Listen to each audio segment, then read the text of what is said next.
Welcome, survivors, seekers, and thrivers. I'm your host, Shari Lee Roberts, psychic medium, energy healer, and living proof that you can transform your pain into power.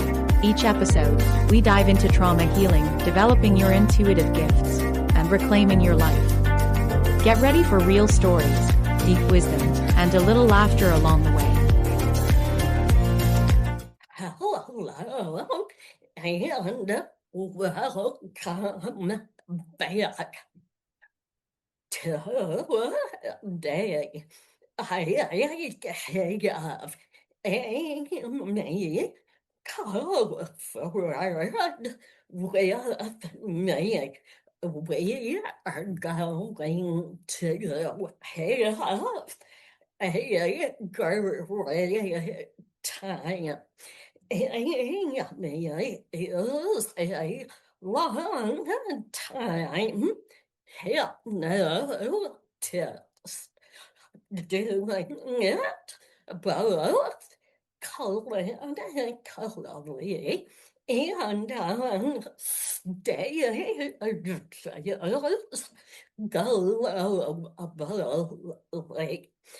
Looking at her today, you would never know that at one time prior to this journey, Amy was the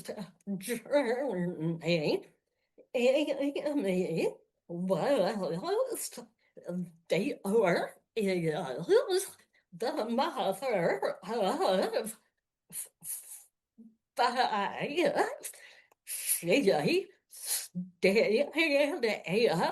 home to raise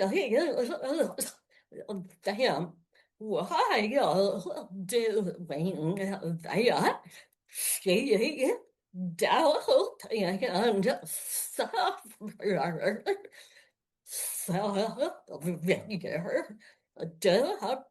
depression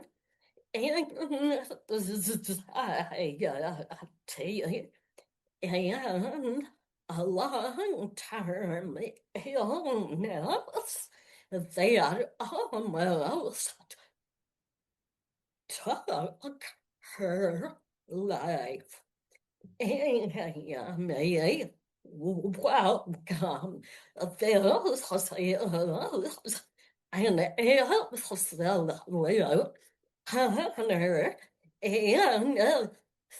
surreal. Thank you so much. I'm happy to be here, Sherry. It's wonderful. Wow, there is so much to delve into. I would like to begin by sharing that I have had multiple sessions of hypnotherapy, and even more. I have called one time hypnotherapy. I think probably everyone who will hear this have seen hypnotists at an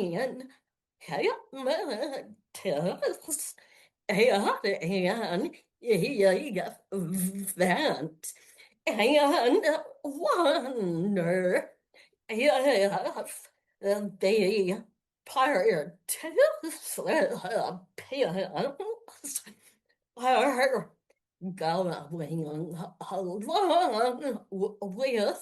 show, or if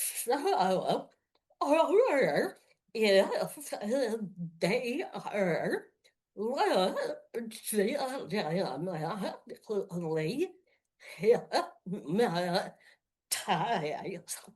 How do you know whether someone is or is innate. Okay. Yep, that's a great question.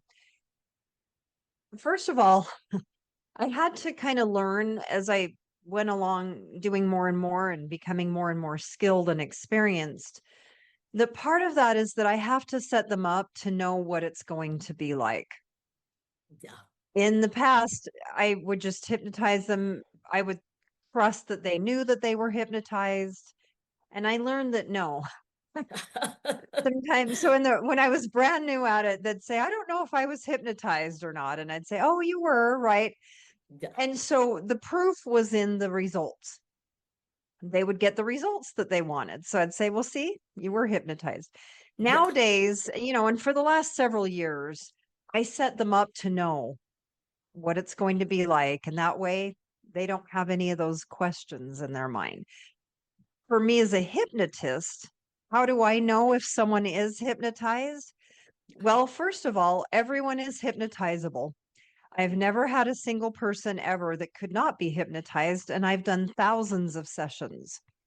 And so there's a lot, right? It's just easy for me. After doing so many sessions with people, there's just a certain way, their eyes, their body, their face. The other thing is that I'm working directly with their unconscious mind. Yeah. So in hypnosis, I'm actually having their unconscious mind respond to me with either finger movement or some kind of a signal, Mhm. right? That Yeah. they can just let their unconscious take over. And then it's easy to know that they're hypnotized. Yeah. And the way that they're responding too. If they're hypnotized, there's a certain way that their unconscious is just doing it for them. And if they're not, then it's easy to tell that too. So yeah, there's just a lot, and it's just easy to tell, right? Like there's just a Yeah. way that they look. And so what happens a lot is that I can, with new clients going into the first session, right? It's all new. They're expecting it. I've set them up to say, there is no one way that hypnosis feels for everyone.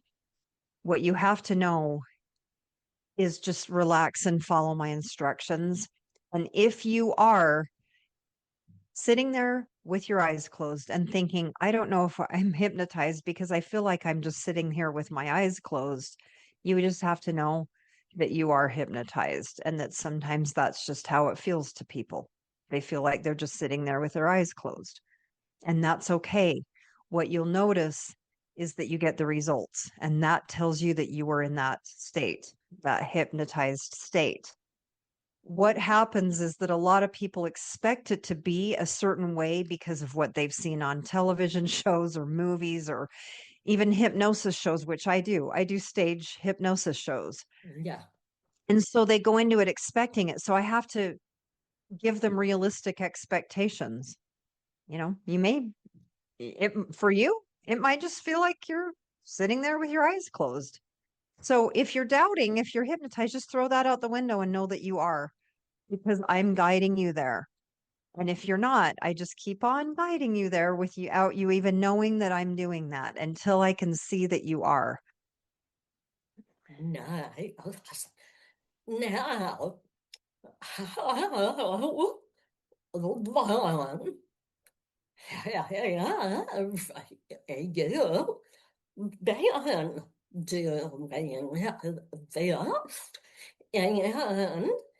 why don't you, if you're okay, share what led you to hypnosis?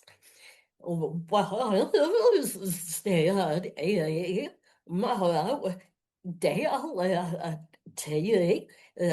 that healed you, or were just kind of take us back to how you I'm dead up here right now doing Ooh, this. that is a loaded question. Yeah. It requires a loaded answer. Okay, first thing, how did I get into this? And I get asked that a lot because it is an unusual profession. And so I'm going to go back to, you mentioned that I have 5 kids Yeah. and they were growing up fast. And my oldest was graduated from high school. My youngest was going full time into school. So it was this time in my Wow. life where I was thought, you know what? I'm ready to go back to work. So I worked on and off full time and part time for several years. And then I was a stay at home mom full time for 9 years when I had all 5 kids. I had given birth to my last two, and Oh, I just oh, can't work. It is so no. busy. And I had Yeah. teenagers on down to preschool. So there Yeah. was no possible way to work during those 9 years. It was just No. incredibly busy. Plus, honestly, I love being a mom and I wanted to Yeah. spend as much time with my kids as I could. So there Yeah. was that aspect to it. I Yeah. just loved being with them. Yeah. So now here I'm at this transitional time where my kids are all going to be gone all day. And I was ready at that point. I was like, I'm ready to go, work, have my own thing. And before I was a stay-at-home mom, I had been in human resources and full of Wow. fun part-time jobs. I lived in Orlando, Florida, and for a few years I worked at Disney World part-time just because it was a fun job to get out of the house. Wow. I loved it.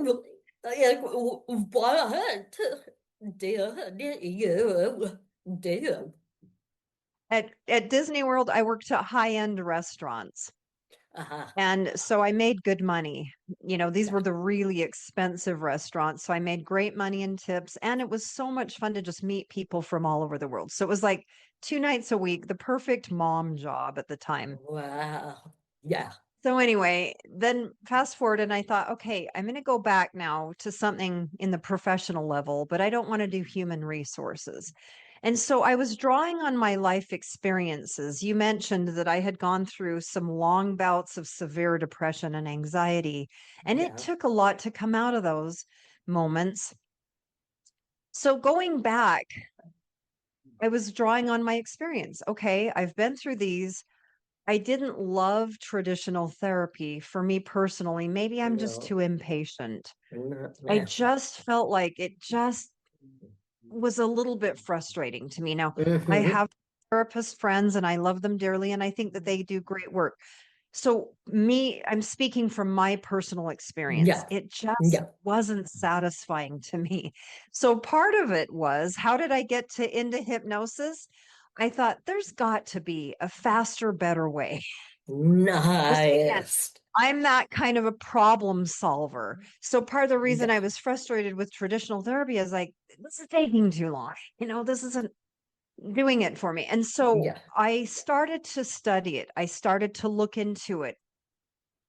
And at the time that I was doing this, researching, hey, I want to look into hypnosis.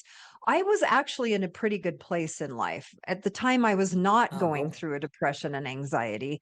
I just Okay. started to get interested in it. And so I began to look into hypnotists that could train me in my area. And I decided, I'm going to go to a hypnotist, even though I'm in a pretty good place. I'm not depressed right now or having anxiety, but I want to go see what it's like. So I found a local hypnotist and went as a client, Mhm. and I really liked it. And we did work on some things and it helped me a lot. And so I thought, okay, you know what? Somehow I just feel compelled to do this. I can't explain it. Mhm. I just feel this pull Yeah. towards it. And sometimes in life that happens. Now, I will Mhm. add to that that at the time that I was in this transition state with my kids growing up and me getting ready and thinking I want to find something. I was putting it out there in the universe too. Yeah. I was putting it out there, hey, universe, and praying, hey, God, I would love to know, what am I here to do? I love my kids and I know that that's important, but I know that there's more. Something inside of me says that I am meant to do great things here. Mhm. And so I was kind of asking, and for a few months, I just kept asking the universe and praying about it. Yeah. And so that was part of it. I just kept feeling this, why am I interested in hypnotism? Mhm. And so I found somewhere to certify. So I did 3 months of training. And one of the days in that training, one day I was there. So it was actually pretty intense. It took 3 months and it was about 13, 14 hours a week. And Wow. so it was quite a bit. And Yeah. one day when I was sitting in class, I literally said, "What in the hell am I doing? A hypnotist? Yeah. Doing? Yeah. Is anyone going to be open to trying this? I live in a pretty narrow-minded area. Yeah. What am I doing?" And the interesting thing is that when I was like questioning that in my mind, I had just a really strong, I don't know what you want to call it, the voice of God or something, right? That Yeah. said in my head very strongly, this is important. You're going to help a lot of people, and I want you to do this. Yeah. And it was so strong. It was one of those few times in my life where this has happened. But I literally was looking around me to see, Yeah. holy cow, who said that? Well,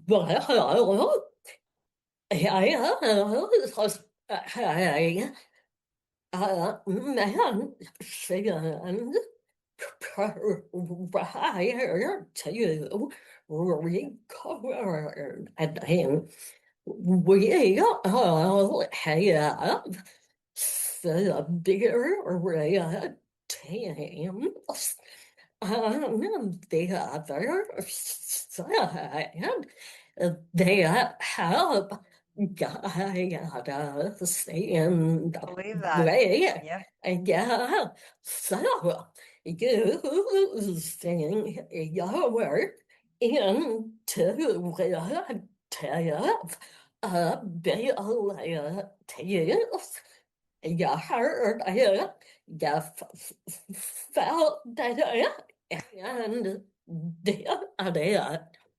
Yeah. It's interesting how I just didn't quite know if I was being guided to that until that moment, right? Yeah, Like when I was yeah, questioning it, what the hell am I doing? And yeah, in that moment, like it was really convincing. All you listeners, I hope that you've had these kind of experiences at least a few times in your life. For me, it's yeah. only been a few times, but that Wow. was one of those times when it was really sure, right? Like there was Yeah, no question other than I was like, who said that? yeah, And sure enough, as soon as I certified and started seeing clients, it was working. And I was seeing miracles, and it was so rewarding that I just fell madly in love with it. I was like, yeah, this is what I've been looking for. It works, and it works fast, and it works extremely well. yeah, Now that I know this, and now that I love it so much, I yeah, want to be the best hypnotist in the world. yeah. So then I went on this whole journey of training, and here we are where I've done a lot with it, where now I'm one to many because I want to help more people. I still do the occasional one-on-one sessions, but I really want to help millions of people Yeah, because they need to know that it's okay, that they're going to be okay. yeah. And every one of us needs that reassurance and that guidance at some time in our lives. So Yeah, true. Be forward. We go deeper into the hypnosis. Can you share what was the cause of your depression and anxiety? And did those symptoms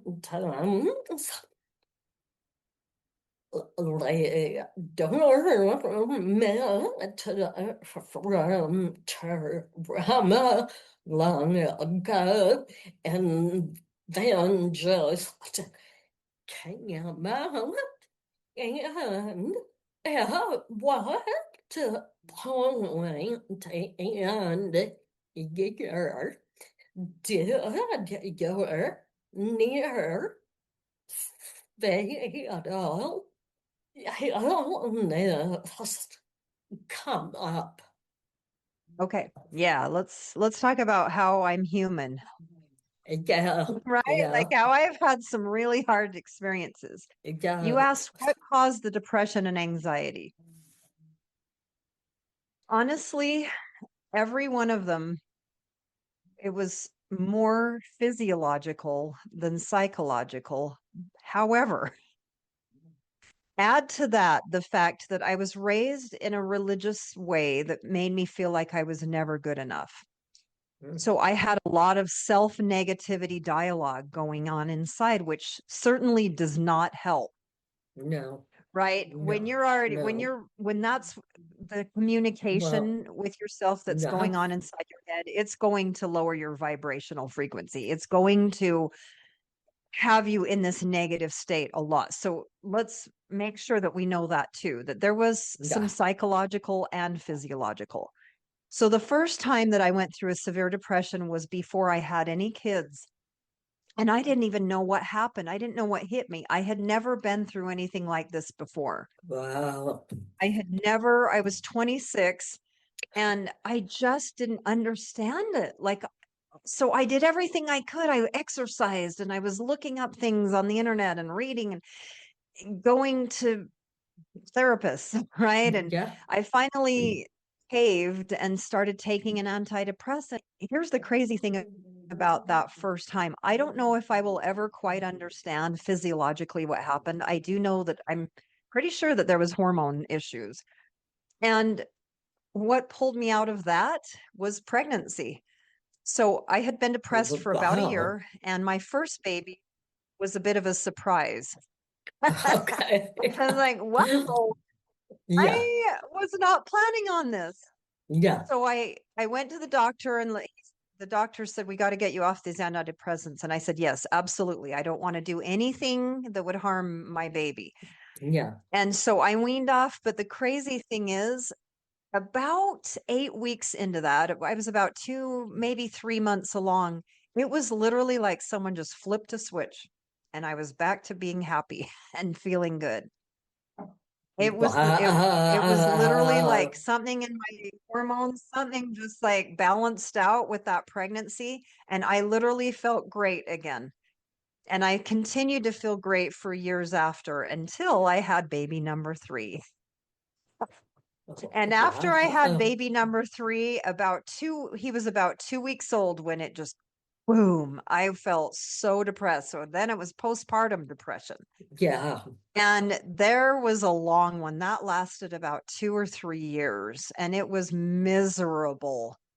So, what wow, happened with that is that I immediately went to my doctor and he put me on an antidepressant, and I hurried and started taking that because I was just so not well. yeah, Now that helped, but then I went to therapy, and then right, here we go again. And I was going to yeah, therapy and I was trying different things. And at one point, I even tried going to a chiropractor. So I went to a chiropractor for a few months. And one day I went into him and I was just sobbing. I was bawling my eyes out because I was feeling so depressed. And he said to me, I think that there's someone that you need to go see. Because he could just see that the chiropractor approach wasn't working either. yeah, yeah, He said, I'm going to give you a name of someone that I think is going to help you. And she was a medical doctor, like a licensed, honest to goodness, real medical doctor. Okay. But she Mhm. also was holistic too.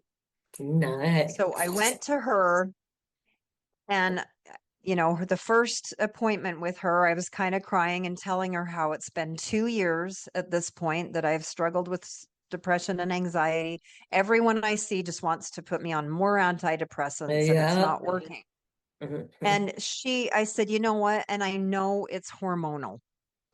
And she looked at me and said, well, of course it is. And that's the first person that, here I had gone to all these men doctors where I'd say, it's hormonal. I know it is. And they'd say, oh, yeah, here, take another antidepressant. Yeah. And Yeah. that's all I was getting, no matter where I went. So finally, I get a Yeah. woman that's like, well, of course it's hormonal.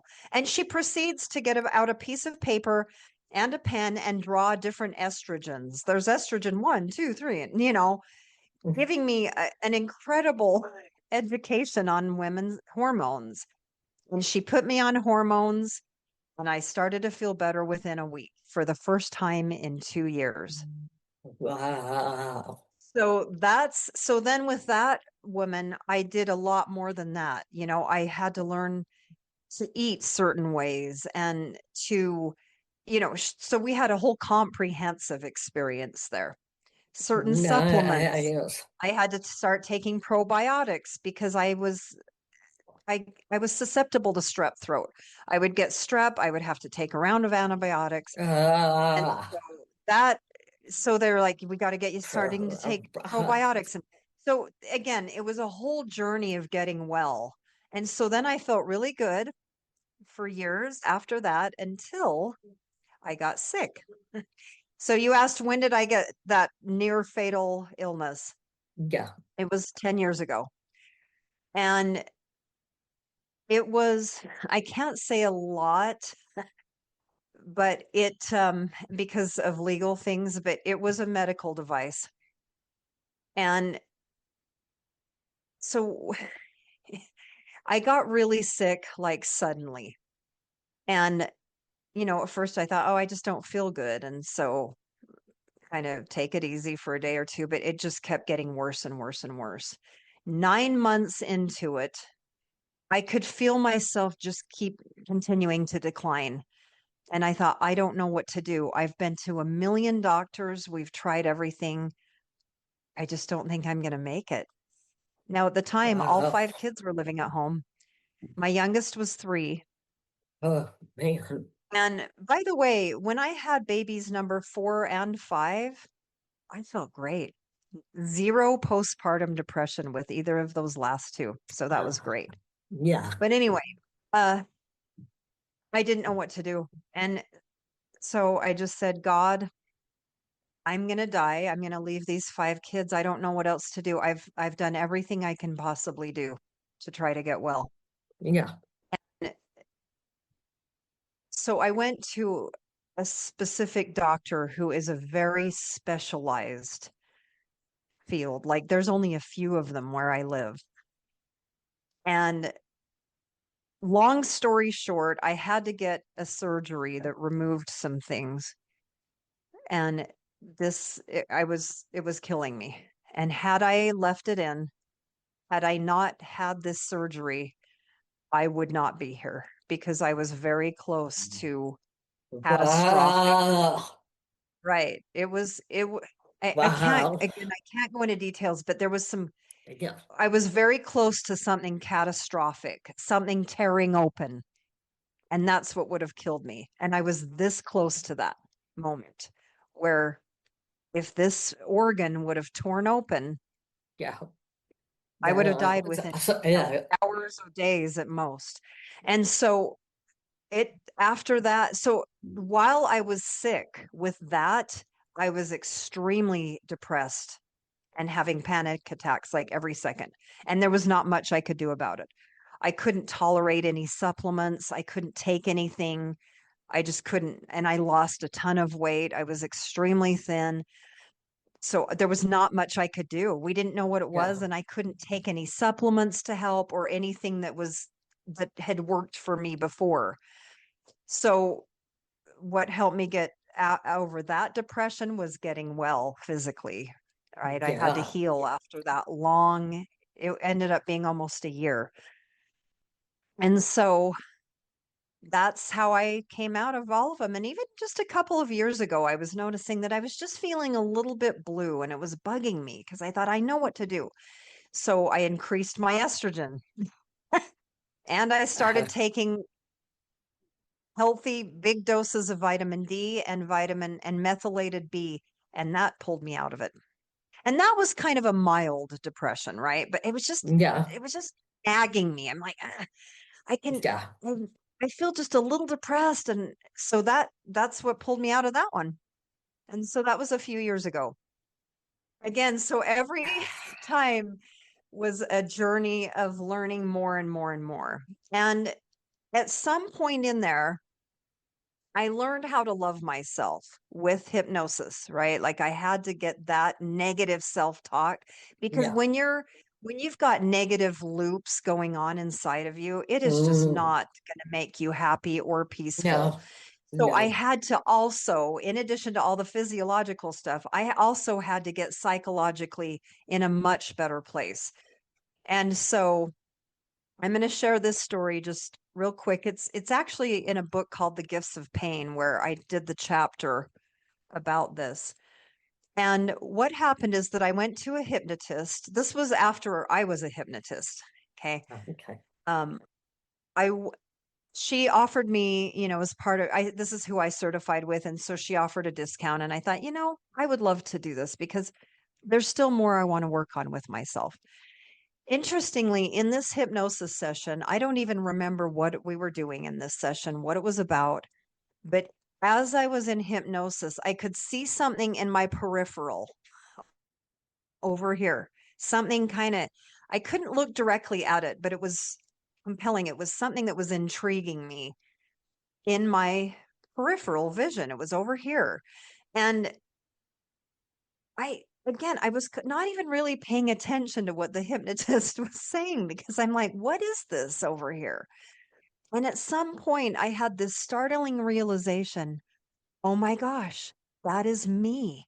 That is my highest self. Like Yeah. that's me without this body. Like that's me as pure essence, me, right? Yeah. And and it hit me like lightning. Wow, that's me.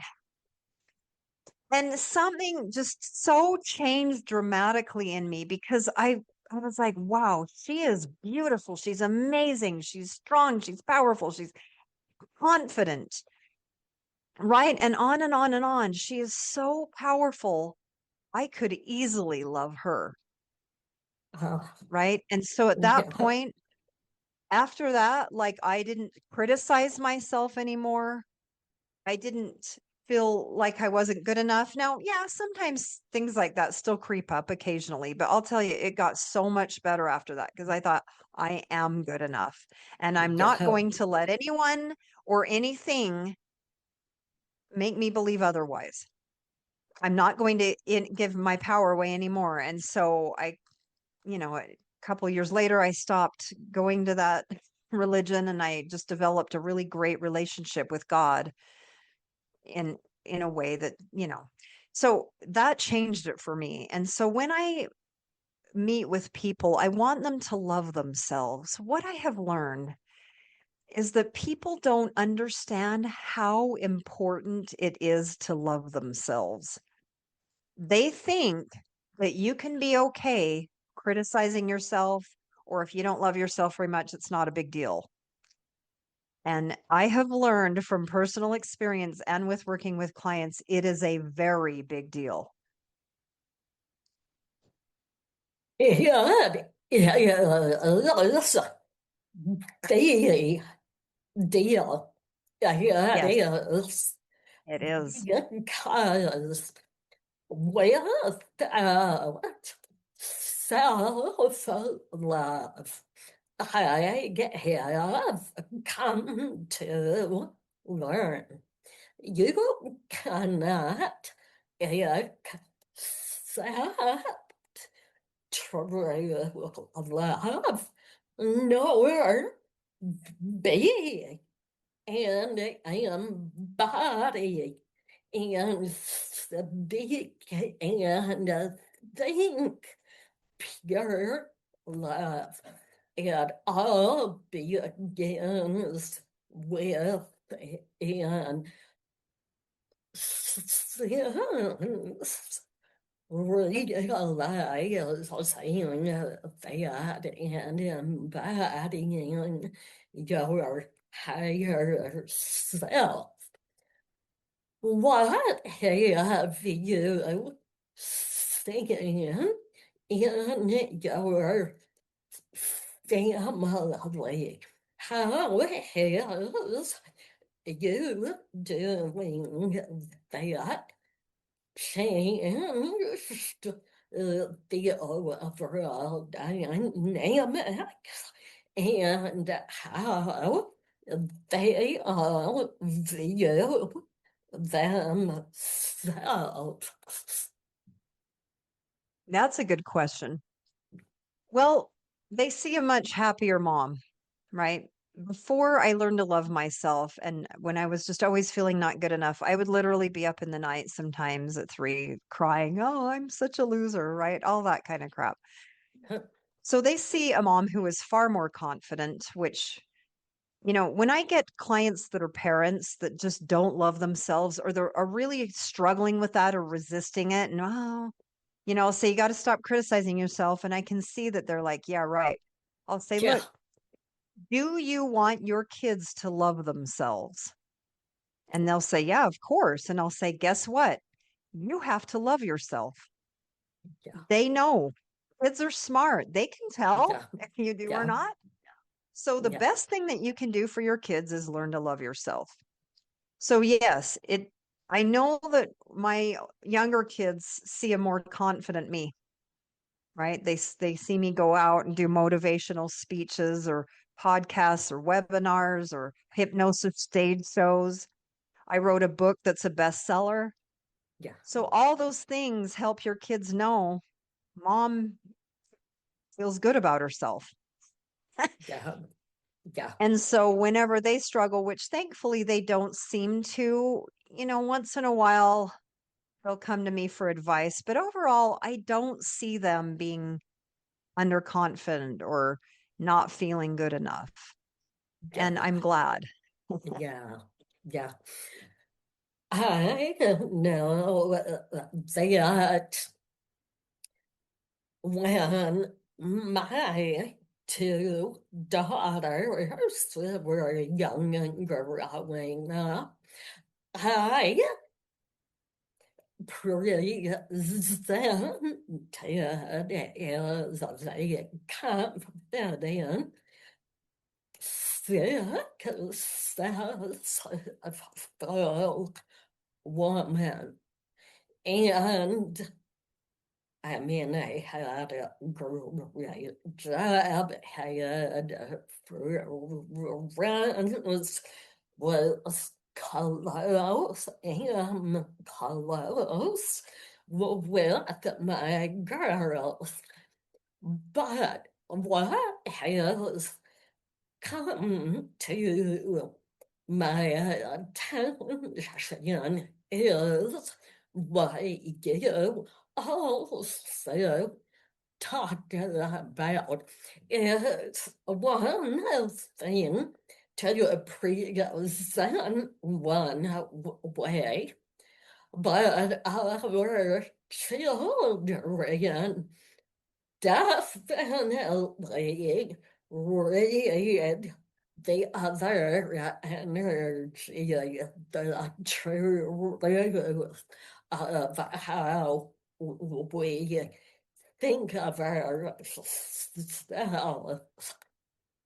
So I love that your kids didn't, you know, get into that too much, but that you did all of the right things that gave them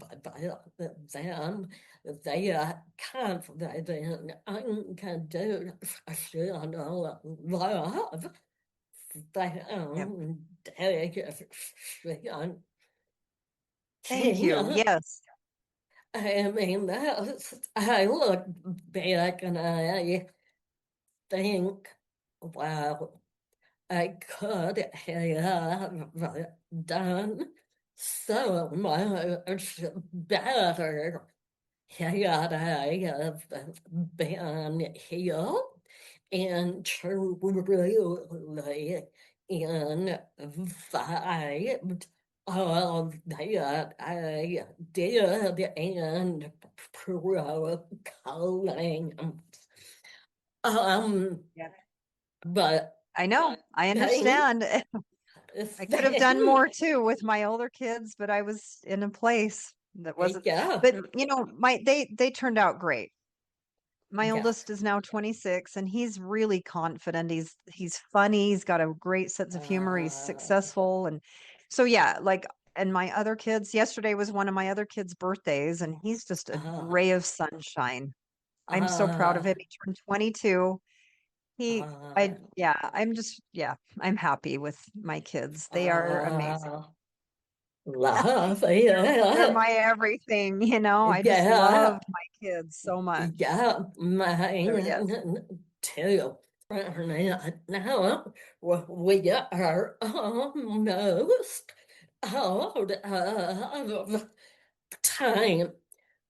Why don't you tell us the name of your book Okay. where people can buy it and what they'll get out of it?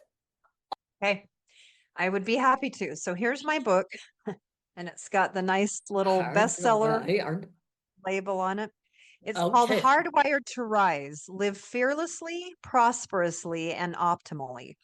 So, what I learned, Sherry, doing thousands of sessions with people, mainly for depression and anxiety, I also help people stop smoking in one session. I do sports performance, weight loss, right? There's a number of things, but the main thing has been depression and anxiety. Good. Now, what I learned is, one day I discovered, oh my goodness, it's fear. And as I started to look more into that and, become more aware and noticing where fear shows up in people's lives, I realized fear is the world's number one enemy. Yep. Fear causes more problems than anything else besides natural disasters, Yeah. individually and globally. So, my book is all about fear, and here's what you got to do to stop letting it boss us around. And every chapter has hypnotic techniques that I've used with clients that are proven to work really well.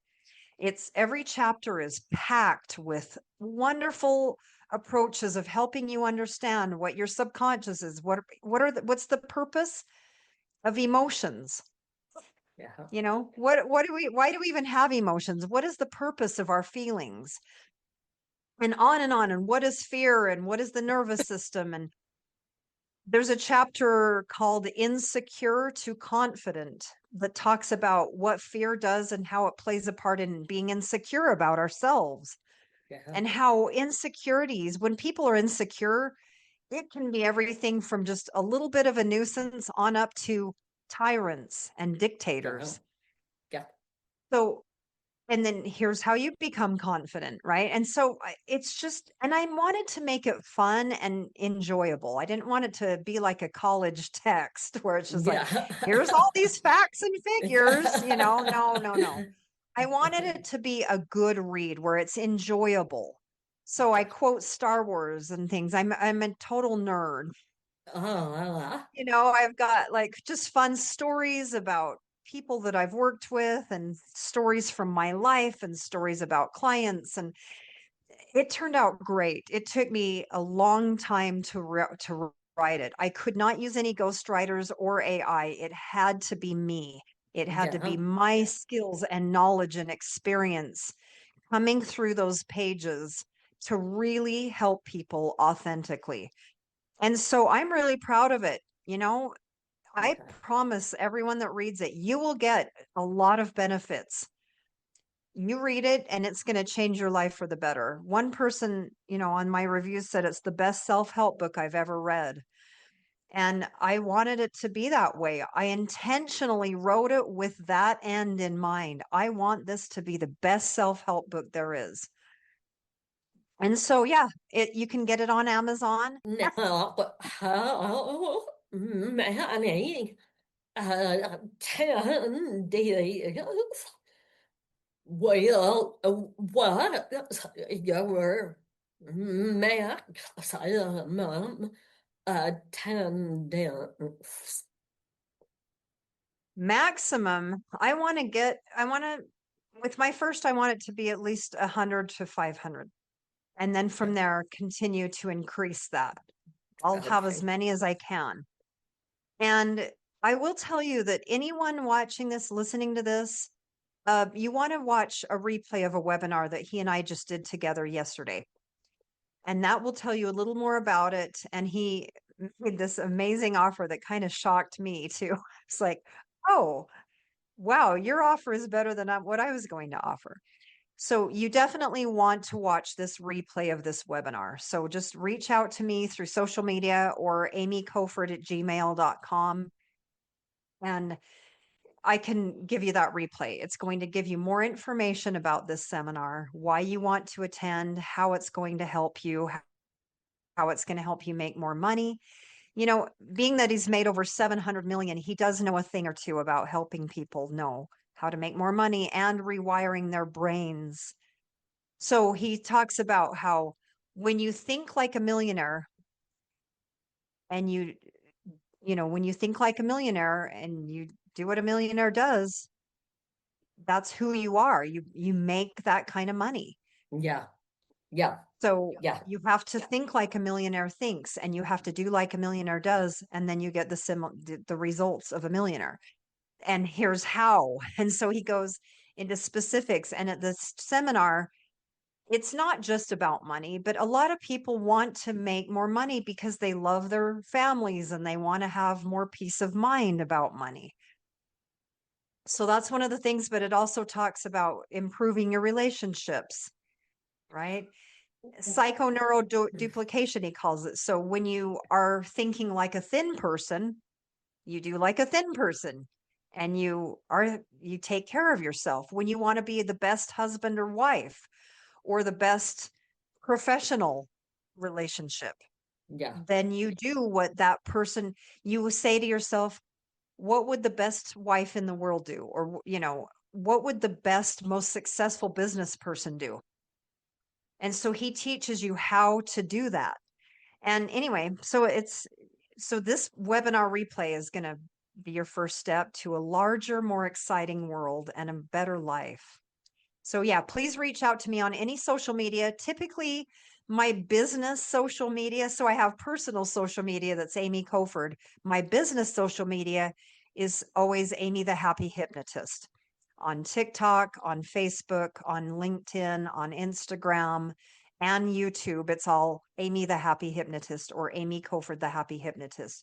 So you can reach out to me that way. My website is amykoford.com. AMYKO Ford. So KOFORD.com. I also want to point out that your book not only talks about what one has to do to have wealth happiness, it shows you how to do it. That is the rare commodity with self-help books. many of them just talk about what you need to do, but don't give a clear payoff for getting there. Thank you for taking the time to give that to people. What a blessing you are. And all of you listening, I want you to know that you're more than what you think you are. You are, okay? Whatever you think you are, whatever you thought you were, I promise you are so much more than that. Believe me when I tell you that. You are so much more. Every one of you are beautiful, amazing, powerful beings. I love you all.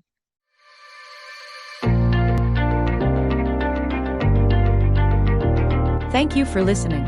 If today's conversation resonated with you and you're ready to explore your own healing journey or intuitive gifts, I'd love to work with you. I offer psychic medium readings, energy healing sessions, and intuitive development guidance at shariroberts.org. And if you're not quite ready for a session, but want to be a part of the conversation in a supportive community, join my private Facebook group. The link is in the show notes. You can also connect with me on LinkedIn, Facebook, and Instagram. This is Shari Lee Roberts. Until next time, remember, you're never alone.